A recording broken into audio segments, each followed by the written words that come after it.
ముందుగా ఈ వేసవిలో సమ్మర్ ఆల్మోస్ట్ 45 degrees వేడిలో రోజు మనం ఏంటి ఎప్పుడు చూడలేదు ఇలాంటి ఎండలు అనుకుంటున్న సమయంలో 3 వర్షాలు చాలా మంచి రిలీఫ్ ఇచ్చాయి. అలాంటి వర్షాలే ఆ సినిమా, తర్వాత బ్రహ్మోత్సవం, ఇప్పుడు ఒక్క అమ్మాయి తప్ప. ఇలాంటి రిలీఫ్ ఇచ్చిన మిక్కీ జే మేయర్ గారికి ముందుగా నా అభినందనలు తెలియజేస్తున్నాను. ఇంకా సందీప్ కిషన్ ప్రస్థానం నుంచే తన మార్కుని ప్రత్యేకంగా చాటుకున్నాడు.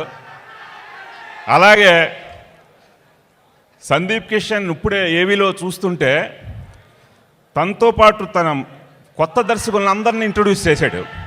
ఇది చాలా గొప్ప విషయం. చాలామంది ఇండస్ట్రీలో చెప్తుంటారు, కొంతమంది దర్శకులు అవడానికి కూడా సందీప్ కిషనే కారణం అని చెప్పి. అలాంటి సందీప్ కిషన్ని కూడా మనసారా అభినందిస్తున్నాను.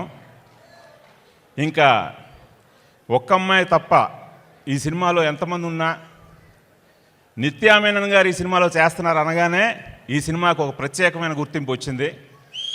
ఎందుకంటే నిత్యా మేనన్ గారు సాధారణంగా ఏదో డబ్బు కోసం, క్రేజ్ కోసం సినిమాలు ఒప్పుకోరు.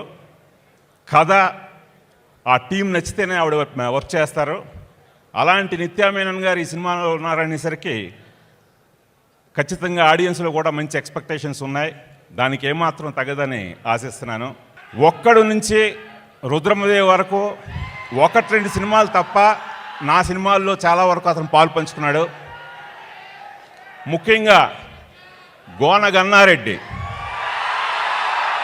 ఆ మాటల వెనకాత అతని కృషి ఈ రోజున ఎక్కడికి వెళ్ళినా సరే అతన్ని అభినందిస్తున్నారంటే అతనంత శ్రమ పడ్డాడు. అలాంటి రాజసింహ ఖచ్చితంగా ఈ రోజున అంటే ఒక కొత్త కథాంశాన్ని ఎన్నుకున్నాడు. ఇది ముందే చెప్పాడు నాకు. చాలామంది అంటే తీయడానికి చాలా కాంప్లికేషన్ ఉన్న సబ్జెక్టు, కానీ ఎప్పుడైతే చోటాని ఎన్నుకున్నాడో అప్పుడే నాకు కాన్ఫిడెన్స్ వచ్చింది ఈ ప్రాజెక్ట్ మీద. ఖచ్చితంగా చోటా అనుభవంతో, రాజసింహ కొత్త ఆలోచనతో ఈ ఒక్క అమ్మాయి తప్పకుండా విజయవంతం అవుతుందని ఆశిస్తున్నాను. Thank you very much.